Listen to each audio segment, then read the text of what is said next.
BK. Hariprasad ಅವರು ಹೇಳ್ತಾರೆ, ರಾಷ್ಟ್ರೀಯ ಪಕ್ಷದಲ್ಲಿ ಮಹಿಳೆಯರು ಸಿಕ್ತಿದ್ರೆ ಕನಿಷ್ಠ ಅರ್ಧನಾರೀಶ್ವರರನ್ನಾದರೂ ಕರ್ಕೊಂಡು ಬಂದು ಕೂರಿಸಿ, ನನಗೆ ಸಂತೋಷ ಆಗತ್ತೆ ಅಂತ ಹೇಳಿದ್ದಾರೆ.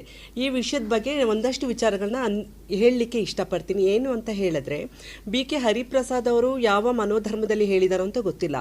ಅವರು ಅಂದ್ಕೊಂಡಿರೋ ಹಾಗೆ ಅರ್ಧನಾರೀಶ್ವರರು ಅವ್ರಿಗಿಂತ ಏನು ಕಡಿಮೆ ಇರೋದಿಲ್ಲ, ಅವರಿಗೆ ಏನೋ ಒಂದು ಯೋಗ್ಯತೆ ಇಲ್ಲ ಅಂತ ಐರಾನಿಕ್ ಆಗಿ ವ್ಯಂಗ್ಯವಾಗಿ ಅವ್ರು ಮಾಡಿರೋವಂಥ ಸ್ಟೇಟ್ಮೆಂಟ್ ಏನಿದೆಯೋ ಇಡೀ ಮಂಗಳಮುಖಿ ಸಮುದಾಯಕ್ಕೆ ತುಂಬ ನೋವಾಗದೆ ಮತ್ತು ಎಲ್ಲರೂ ತುಂಬ ಆಗ್ರಹದಿಂದ ಅವರಿಗೆ ಕ್ಷಮೆ ಕೇಳಲಿಕ್ಕೆ ಆಗ್ರಹಿಸ್ತಾರೆ.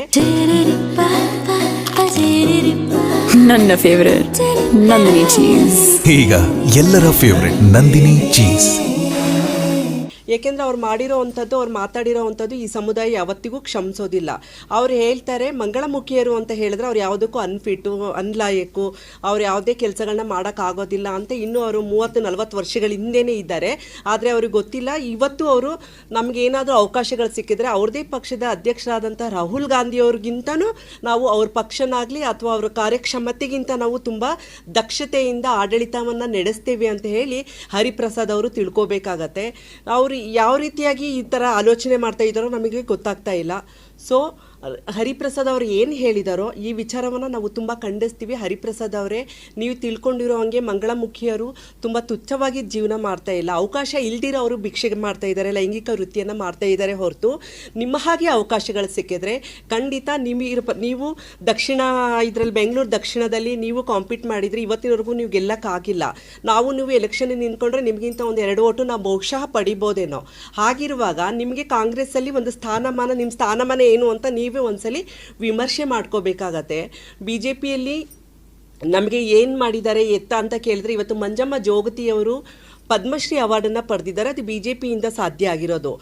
ಪದ್ಮಶ್ರೀ ಅವಾರ್ಡ್ ಅನ್ನೋದು ರೋಡಲ್ಲಿ ಭಿಕ್ಷೆ ಬೇಡವಂಥವ್ರಿಗೆ, ಕುಣಿಯುವಂಥವ್ರಿಗೆ ಸಿಗತ್ತೆ ಅಂತ ಹೇಳಿದ್ರೆ ಯಾರ ಕಾರಣದಿಂದ ಸಿಗತ್ತೆ, ಯಾವ ರೀತಿಯಾಗಿ ಸಿಗತ್ತೆ, ನೀವು ಯೋಚನೆ ಮಾಡಬೇಕು.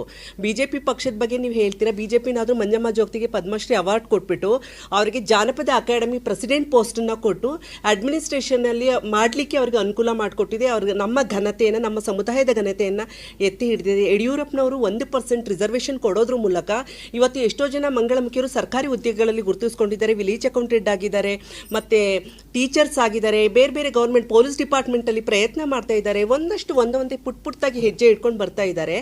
ಆದರೆ ನಿಮ್ಮ ಕಾಂಗ್ರೆಸ್ ಪಕ್ಷ ಯೋಚನೆ ಮಾಡಬೇಕು, ನಿಮ್ಮ ಕೊಡುಗೆ ಏನು ಈ ಸಮುದಾಯಕ್ಕೆ. ಇವತ್ತು ನಮ್ಮ ಹೆಸರನ್ನು ನೀವು ತೆಗೆದುಕೊಂಡಿದ್ದೀರಾ ಅರ್ಧನಾರೀಶ್ವರರು ಅಂಥೇಳಿ. ನಿಮ್ಮ ಕೊಡುಗೆ ಏನು ಮಂಗಳಮುಖಿ ಸಮುದಾಯಕ್ಕೆ, ಬೇರೆ ವರ್ಗಗಳಿಗೆ, ಶೋಷಿತ ವರ್ಗಗಳಿಗೆ. ನೀವು ಒಂದು ರಾಜ್ಯಸಭೆಯ ಮೆಂಬರ್ ಆಗಿಬಿಟ್ಟು ಎಲ್ಲ ದಮನಿತ ಶೋಷಿತ ವರ್ಗಗಳ ಧ್ವನಿಯಾಗಿರಬೇಕಾಗಿತ್ತು. ಅಂಥದ್ರಲ್ಲಿ ನಿಮ್ಮಂಥವ್ರ ಬಾಯಿಯಿಂದ ಇಂಥ ಹೀನಾಯವಾದ ಮಾತುಗಳನ್ನ ಈ ಸಮಾಜ ಆಗಲಿ ಅಥವಾ ನಮ್ಮ ಸಮುದಾಯ ಆಗಲಿ ಎಕ್ಸ್ಪೆಕ್ಟ್ ಮಾಡಿರಲಿಲ್ಲ. ನೀವು ಯಾವ ರೀತಿಯಾಗಿ ಇಷ್ಟೆಲ್ಲ ಮಾತಾಡ್ತೀರಾ ಏನು ಅಂತ ನಿಮ್ಮ ಮಾತುಗಳನ್ನ ನೀವು ಇನ್ನೊಂದು ಸಲ ಆಲೋಚನೆ ಮಾಡಬೇಕಾಗತ್ತೆ. ಮತ್ತು ನೀವು ಹೇಳ್ತೀರ ಅರ್ಧನಾರೀಶ್ವರರು ಅಂದರೆ ನೀವು ಅಂದ್ಕೊಂಡಿರೋಂಗೆ ತುಂಬ ಕಡಿಮೆ ಇಲ್ಲ. ಇಡೀ ಬ್ರಹ್ಮಾಂಡ ಮತ್ತು ಈ ಪ್ರಕೃತಿ, ಈ ಜಗತ್ತು ನಡೀತಾ ಇರೋದು ಅರ್ಧನಾರೀಶ್ವರ ತತ್ವದಿಂದ. ಅರ್ಧನಾರೀಶ್ವರ ತತ್ವ ಇಲ್ಲ ಅಂತ ಹೇಳಿದ್ರೆ ಎಷ್ಟೆಷ್ಟೋ ಇವತ್ತೆಲ್ಲ ಡೈವರ್ಸ್ಗಳೆಲ್ಲ ನೋಡ್ತಾ ಇದ್ದೀವಿ. ಯಾಕೆ?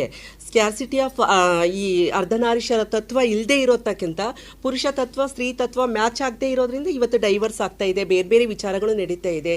ಅರ್ಧನಾರೀಶ್ವರರಂದರೆ ನೀವೇನು ತಿಳ್ಕೊತೀರಾ? ಇವತ್ತು ಮಾರ್ಕಂಡೇಯ ಅಂತ ನೀವು ಕೇಳಿರ್ತೀರ ಋಷಿಗಳನ್ನ. ಅವರು ಏನು ಅಲ್ಪಾಯಸ್ಸಾಗಿರುವಾಗ ಇದೇ ಅರ್ಧನಾರೀಶ್ವರನ್ನ ಪೂಜೆ ಮಾಡಿ ಪೂರ್ಣಾಯಸ್ಸನ್ನು ತೆಗೆದುಕೊಂಡಿರೋವಂಥದ್ದು ನಮ್ಮದು ಮಾರ್ಕಂಡೇಯ ಪುರಾಣದಲ್ಲಿ ನಾವು ನೋಡಿದ್ದೀವಿ. ನೀವು ತಿಳ್ಕೊಂಡಿರೋ ಹಾಗೆ ನಾವು ಕಡಿಮೆನೂ ಇಲ್ಲ, ನೀವು ಯೋಚನೆ ಮಾಡೋ ಹಾಗೆ ನಮ್ಮ ಇದನ್ನು ಸಹ ಕಡಿಮೆ ಏನಿಲ್ಲ. ಇವತ್ತು ನೀವು ಹೇಳ್ತಾ ಇದ್ದೀರಾ ಅವರು ಕೊಟ್ಟರೆ ಚೆನ್ನಾಗಿರುತ್ತೆ ಅಂತ ಹೇಳಿದ್ರೆ, ಇಷ್ಟು ವ್ಯಂಗ್ಯವಾಗಿ ಹೇಳ್ತಾ ಇದ್ದೀರಲ್ಲ. ನಿಮಗೆ ಗೊತ್ತಿರಲಿ, ನೀವು ಹುಟ್ಟೋದಕ್ಕಿಂತ ಮುಂಚೆನೇ ಮಂಗಳಮುಖಿಯರು ಅಪ್ಪ ಅಮ್ಮನಿಂದ ದೂರ ಆಗಿರ್ತಾರೆ, ನೆರೆಹೊರೆಯಿಂದ ದೂರ ಆಗಿರ್ತಾರೆ, ಸಮಾಜದಿಂದ ದೂರ ಆಗಿರ್ತಾರೆ, ಫ್ರೆಂಡ್ಸಿಂದ ದೂರ ಆಗಿರ್ತಾರೆ, ಎಲ್ಲರಿಂದನೂ ದೂರ ಆಗಿರ್ತಾರೆ. ಇಂಥವರು ಏನು ಸಮಾಜದಿಂದ ರಿಜೆಕ್ಟೆಡ್ ಆದವರು, ಫ್ಯಾಮಿಲಿಯಿಂದ ರಿಜೆಕ್ಟೆಡ್ ಆದವರು ಎಲ್ಲ ಒಂದು ಕಡೆ ಸೇರಿಕೊಂಡು ಒಂದು ಕಿನ್ನರ್ ಸಮಾಜ ಅಂತ ನಾವು ಕಟ್ಕೊತೀವಿ. ಹರಿಪ್ರಸಾದ್ ಅವರೇ, ನಿಮಗೆ ನೆನಪಿರಲಿ, ಈ ಕಿನ್ನರ್ ಸಮಾಜ ನೀವು ಹುಟ್ಟೋದಕ್ಕಿಂತ ಮುಂಚೆನೂ ಇತ್ತು. ನಿಮ್ಮ ಮುಂದಿನ ತಲೆಮಾರುಗಳು, ನಿಮ್ಮ ಮೊಮ್ಮಕ್ಕಳು ಅವರೆಲ್ಲ ಬಂದು ಹೋದ್ರೂ ಈ ಕಿನ್ನರ್ ಸಮಾಜ ಇರುತ್ತೆ.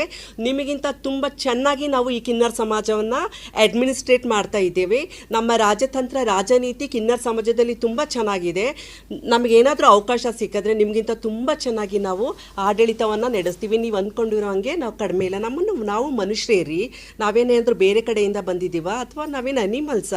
ನೀವು ಈ ರೀತಿಯಾಗಿ ಹೇಳೋವಂಥದ್ದು ನಿಮ್ಮ ರಾಜಕೀಯ ಕೆಸರಾಟಕ್ಕೆ ಮಂಗಳಮುಖಿಯರನ್ನ ಬಳಸ್ಕೊಳ್ಳೋ ಅಂಥದ್ದು, ನಮ್ಮನ್ನ ಇಟ್ಕೊಂಡು ನೀವು ರಾಜಕೀಯ ಮಾಡೋ ಅಂಥದ್ದು ಎಷ್ಟು ಮಟ್ಟಿಗೆ ಸರಿ? ನೀವು ರಾಜ್ಯಸಭಾ ಮೆಂಬರ್ ಆಗಿ ನಿಮ್ಮ ನೈತಿಕ ಪ್ರಶ್ನೆಯನ್ನು ನೀವು ಮಾಡ್ಕೋಬೇಕಾಗತ್ತೆ. ನೀವು ಹೇಳಿರೋವಂಥದ್ದು ತುಂಬ ಖಂಡನೀಯ ಅಪರಾಧ, ಅಕ್ಷಮ್ಯ ಅಪರಾಧ. ನಿಮ್ಮ ರಾಜಕೀಯ ಜೀವನದಲ್ಲಿ ಈ ಒಂದು ಮಾತು ಕಪ್ಪು ಚುಕ್ಕಿಯಾಗಿರುತ್ತೆ. ಇದನ್ನು ಯಾವತ್ತೂ ನೀವು ಅಳಿಸ್ಲಿಕ್ಕೆ ಸಾಧ್ಯ ಇಲ್ಲ. ನೀವು ದಯಮಾಡಿ, ನಾವು ಆಗ್ರಹಕ್ಕೆ ಬರೋದಕ್ಕಿಂತ ಮುಂಚೆ ದಯಮಾಡಿ ನೀವೇ ಕ್ಷಮೆ ಕೇಳಬೇಕಾಗತ್ತೆ.